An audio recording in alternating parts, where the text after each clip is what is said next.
नमस्कार, मैं प्रिया एक बार फिर से स्वागत करती हूँ आपका भारत लाइव में। इस वक्त हम आपके साथ रातों रात में जुड़े हैं। यहाँ पे हम लगातार जो चुनाव होने हैं उसको लेकर जो सीटों पर जो चर्चा करनी थी वो हम कर रहे थे। लगातार प्रत्याशियों पे भी चर्चा कर रहे थे और तमाम जो पार्टियाँ हैं उसको लेकर भी जो लगातार हैं बाबा जो हैं रातों रात के माध्यम से, खूटा के माध्यम से और भी तमाम जो ब्रेकिंग्स के माध्यम से आपके सामने आ रहे थे और सारी बातें अपने रख रहे थे। अब जो है 71 सीटों पे जो प्रथम चरण में जो चुनाव होना था वो जो है उसको लेकर जो चुनाव प्रसार चल रहे थे अब जो थम चुका है। लगातार जो है सभी जो पार्टियां जो है जनसभा कर रही थी प्रथम चरण के चुनाव पे और बहुत सारी बातें हैं जो बाबा आज आपको बताएंगे कि क्या कुछ होगा आगे, क्या कुछ होने वाला है। तो आप बताइए क्या कुछ आज आप नया लेके आए हैं। प्रिया, सबसे पहले तो बहुत बहुत प्रणाम करते हैं आपका। रातों रात में बहुत स्वागत करते हैं। आप इंतज़ार कर रहे होंगे सुबह की चाय के साथ कि क्या कुछ आज रातों रात में है। बहुत कुछ है। अगर आप चाय का प्याला आपके हाथ में है तो उसे टेबल पर रख दीजिए, पेन और पेपर मंगवा लीजिए जी। और पेन पेपर मंगा करके 71 सीटों के पूरे रुझान की आपके पास हम लिस्ट देने जा रहे हैं। पूरा समीकरण बताने जा रहे हैं और कौन कितने पानी में है ये पूरा रुझान हम बताने जा रहे हैं। हमने लगातार आपको अलग अलग सोच, जैसा कि प्रिया ने आपको बताया भी, अलग अलग सोच के माध्यम से हम हर स्टेज बाय स्टेज आपको बताते गए। 58 सीटों का हमने पहले ही बता दिया था आपको।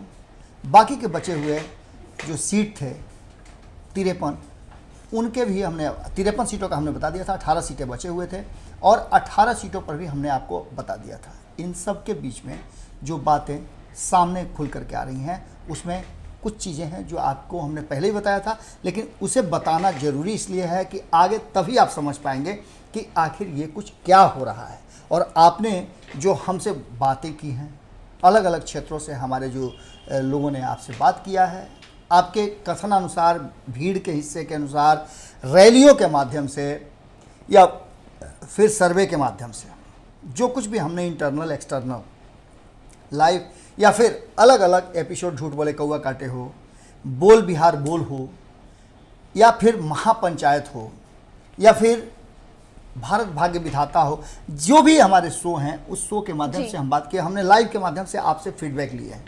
उस फीडबैक में आप सिर्फ कमेंट नहीं करते हैं, आप हमें ये जानकारी देते हैं कि आपका रुझान क्या है, आप क्या चाहते हैं और आपका मिजाज किधर जा रहा है। जी बिल्कुल। इसके हिसाब से इस बार के चुनाव में, हालांकि अभी तक जो पिछले कई चुनाव हुए हैं उससे बिल्कुल अलग है और हम ये दावे के साथ नहीं कह रहे हैं, लेकिन इतना जरूर कह रहे हैं कि हम जो आंकड़े आपको देने जा रहे हैं जीत हार के 71 सीटों के रुझान के, वो बिल्कुल अलग और बिल्कुल निष्पक्ष हैं। इस पर किसी का कोई भी अधिकार नहीं है, किसी तरह का कोई ये नहीं है। हमारे पास हमारे लाइव में या फिर हमारे अलग अलग शो के माध्यम से जो चीज़ें आपने देखा होगा वो आप खुद भी आकलन कर सकते हैं। हमारे जो भी कमेंट आपने किया है उस कमेंट के हिसाब से, या फिर हम जो अलग अलग चीज़ें करके आपके सामने ला रहे हैं, हम लोगों से पूछ रहे हैं, उसके आधार पर ये सब कुछ है। 71 सीटों में हमने आपको बताया था कि कौन कहाँ कितने से चुनाव लड़ रहा है और कितने सीट उसके पास पहले से हैं, अब कितने पर जीतने जा रहा है, जो संभावनाएं व्यक्त की जा रही हैं, जो आपने फीडबैक दिए हैं। उसमें से अगर सबसे पहले सबसे बड़ी पार्टी से शुरू करें तो 71 सीटों में सबसे अधिक जो सीटें अभी वर्तमान में सीटिंग सीटें हैं वो हैं आरजेडी के पास। तो निश्चित रूप से हम शुरुआत आरजेडी से करेंगे, लेकिन आरजेडी को हम यहीं छोड़ के जा रहे हैं। आरजेडी की बात हम सबसे लास्ट में बताएंगे। हम पहले आपको बता देते हैं एनडीए से शुरुआत करते हैं, क्योंकि एनडीए में अधिक दल हैं, आरजेडी में कम दल हैं और आरजेडी की चर्चा तो हम लगातार कर रहे हैं, एनडीए की चर्चा हम लगातार कर रहे हैं, नीतीश कुमार की चर्चा लगातार कर रहे हैं। इसमें सबसे पहले हम आपको बता दें कि जो हिंदुस्तानी अवाम पार्टी है वो इस पूरे चुनाव में 6 सीटों पे लड़ रही है। मतलब 71 सीटों में 6 पर चुनाव लड़ रही है। 1 सीट उसके पास अभी है और बाकी 5 सीटों पर उसके कॉन्टेस्ट है जी। यानी कि कॉन्टेस्ट तो उसकी 6 सीटों पर है, लेकिन जो चुनाव में रुझान हमारे आ रहे हैं उसके अनुसार अगर हम बात करें हम की, तो 6 में से उसे एकमात्र सीट रिटर्न होने की उम्मीद रखनी चाहिए जी। और वो सीट जीतन राम मांझी की नहीं है। ये भी एक बड़ा आश्चर्यजनक बात है। बात करें वीआईपी की तो वीआईपी के पास एक भी सीटें नहीं हैं और एक सीट पर वो चुनाव लड़ रहे हैं। बाकी आपको पता है कि किस तरह से सीटों का बंटवारा हुआ था। 22 और 21 सीटों के बंटवारे हुए थे। 22 सीटें नीतीश कुमार जी के पास थी, उन्होंने अपने 22 सीटों में से 7 सीटें हिंदुस्तानी अवाम पार्टी को दे दी थी और 15 सीटों पे वो चुनाव लड़ रहे हैं। और दूसरी तरफ भारतीय जनता पार्टी ने बड़ा दिल रखते हुए 21 सीटों में से 11 सीटें दे दिया है वीआईपी को। अब वीआईपी उस पर 11 सीटों पर चुनाव लड़ रहे हैं और 110 सीटों पे चुनाव बीजेपी लड़ रही है। इस बार उनके पास जो भी वर्तमान में सीटिंग विधायक हैं, जो सीटें उनके पास 2015 से अब तक हैं, वो सीटें हैं 13 और वो चुनाव लड़ रहे हैं 29 सीटों पे। अब आगे अगर बढ़ते हैं तो हम अगर महागठबंधन की बात करते हैं तो महागठबंधन में 3 दल हैं। कांग्रेस के पास जो सीटें हैं अभी वर्तमान में वो सीटें हैं 8, जिस पर चुनाव हो रहे हैं। उन 71 सीटों की मैं बात कर रहा हूँ। चुनाव वो लड़ रहे हैं 21 सीटों पे। इस बार वो अपनी शर्तों पे आरजेडी को मनाने में सफल हो गए जी। इसके साथ साथ एक और महत्वपूर्ण बात है कि लेफ्ट जो है वो 8 सीटों पे चुनाव लड़ रहे हैं। हालांकि उनके पास सीटें 29 हैं। प्रथम चरण में 8 सीटों पे चुनाव लड़ रहे हैं और उन्हें 3 सीटें जीतने का उम्मीद बताया जा रहा है। हम शुरुआत अब शुरू कर चुके हैं कि 3 सीटें जीतने की उम्मीद लगाई जा रही है कि लेफ्ट इस बार अपने आप को रिवाइव कर सकता है। जैसे 2015 में कहीं ना कहीं आरजेडी ने और कांग्रेस ने अपने आप को रिवाइव किया था नीतीश कुमार के साथ।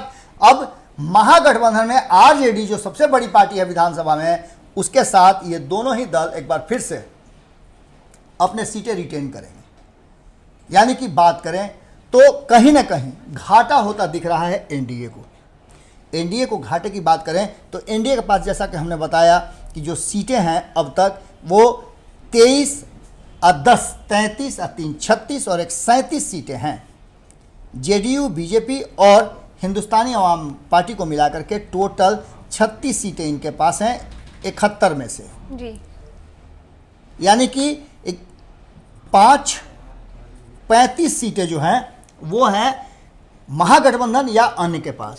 लेकिन इसमें सबसे बड़ा जो ट्विस्ट है, जो आपने रुझान बताए हैं, उस रुझान के हिसाब से 71 सीटों में एक बड़ा जो उतार चढ़ाव हो रहा है, एकदम नॉमिनल मार्जिन से।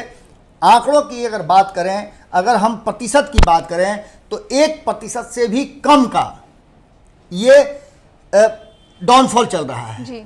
ये कभी इधर हो रहा है। ऐसी स्थिति में अगर देखा जाए तो अभी 35 और ये 36 का आंकड़ा चल रहा है। यानी कि अगर बात करें तो 25 और कांग्रेस के पास 8, कांग्रेस के पास 8 सीटें हैं, मतलब ये 33 सीटें इनके पास जी। होती हैं अभी जो वर्तमान उनके विधायक हैं। ये इसलिए आंकड़ा बदल गया है कि 2015 में 7 चुनाव लड़े थे। अगर अभी 7 होते तो ये सीटें, आंकड़ा बिल्कुल अलग होता। यानी कि जो सीटें जीती हुई हैं वो 25 सीटें आरजेडी की, 23 सीटें जेडीयू की और 8 सीटें कांग्रेस की अगर मिलाते हैं तो 56 सीटें होती हैं कुल। 71 में से 56 सीटें महागठबंधन के पास होनी चाहिए थी। लेकिन नीतीश कुमार जी के अलग होने से ये 23 सीटें हट जाती हैं। इसका मतलब है कि 33 सीटें अभी महागठबंधन के पास है और एनडीए, जो कि नीतीश कुमार के जाने से वो सीटें जो बढ़ गई हैं, वो 36 सीटें दूसरी तरफ जा रही हैं जी। अब इन सीटों में परिणाम क्या होंगे, ये महत्वपूर्ण। हम इसी के लिए बैठे भी हैं। तो जो हमारे पास आंकड़े हैं, जो रुझान आया है, उस रुझान के हिसाब से हम थोड़ा लोगों से अलग हो सकते हैं, इसलिए कि हमारे आंकड़े जो हैं ज़मीनी हकीकत के हैं। आप जो कमेंट किए हैं उसके हिसाब से हैं, आपसे हमने सवाल पूछे थे उसके हिसाब से हैं कि किसको कितनी सीटें मिलेंगी। और लगातार हम लोग अलग अलग प्लेटफॉर्म पे अपने भारत लाइव के पोल भी करवा रहे थे, जहाँ पे आप ही लोग जो है पोल करके बता रहे थे कि कहाँ पे क्या होगा। तो इसी रुझान पे जो है आज का जो वीडियो है उसी चीज़ों पे है, आप ही के पोल पे बेस्ड है। तो रातों रात में हम जो आंकड़े आपके पास लेकर के आए हैं, उन आंकड़ों के हिसाब से अगर बात करें तो बीजेपी जहां 29 सीटों पे चुनाव लड़ रही है जी, उसके हाथ में पुराने सीटें जो थी वो बीजेपी के पास 13 सीटें थी, वो अपनी 3 सीटें गंवाती हुई दिख रही है।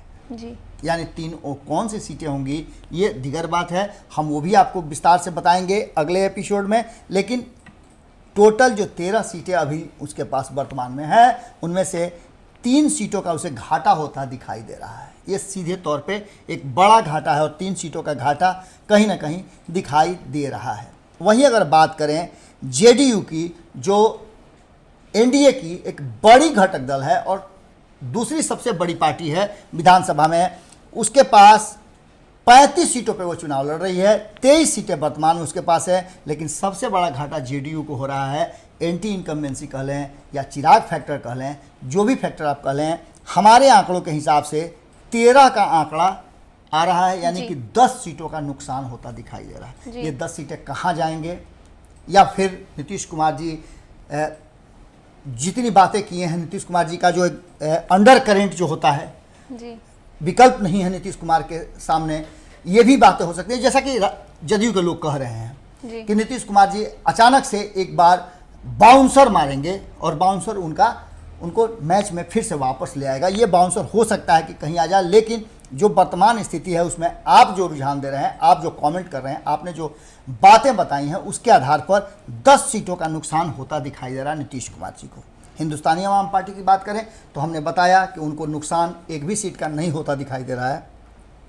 6 सीटों पर वो चुनाव लड़ रहे हैं। एक सीट जो जीतन राम मांझी के पास है, उसके बाद से एक ही सीट उन्हें प्राप्त होती भी दिखाई दे रही है और वीआईपी को अभी तक एक भी सीट प्राप्त होती नहीं दिखाई दे रही है। हालांकि ब्रह्मपुर में एक सीट पे चुनाव वीआईपी लड़ रही है, लेकिन वहाँ मजबूत कांटे की टक्कर है।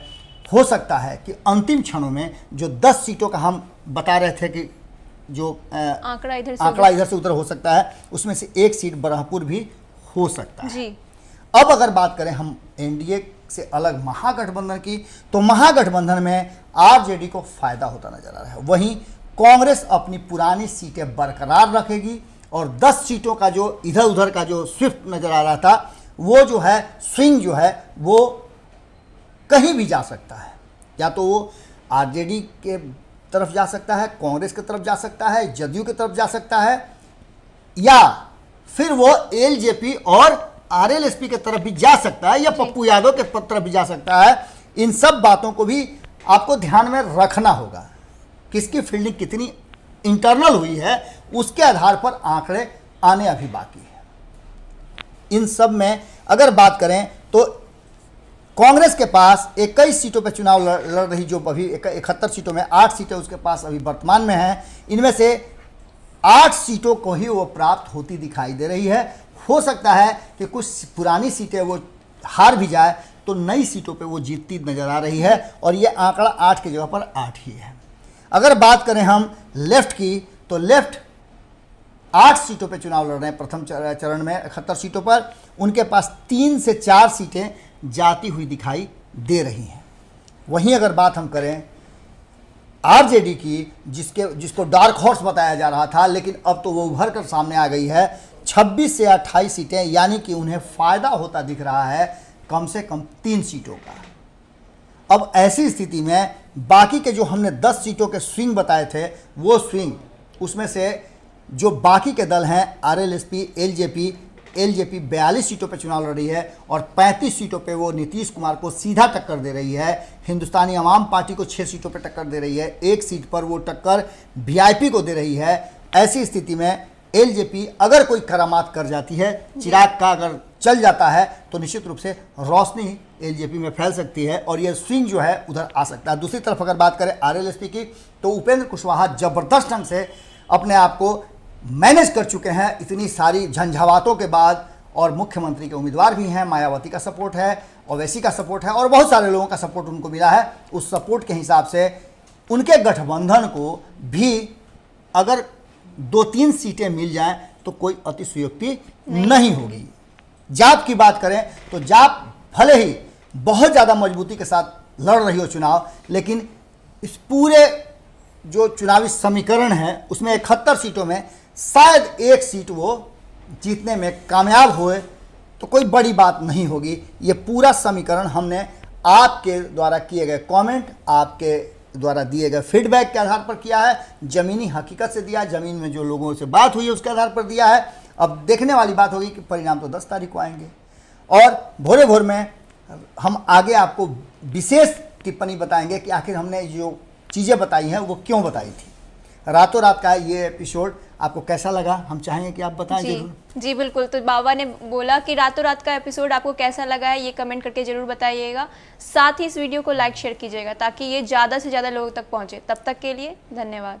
बढ़ाएं अपना कदम सक्सेस की ओर शिखर करियर इंस्टीट्यूट के साथ। शिखर करियर इंस्टीट्यूट पूर्वी भारत में एकमात्र कोचिंग संस्थान जो एक्सक्लूसिवली है मेडिकल एंट्रेंस एग्जाम के लिए।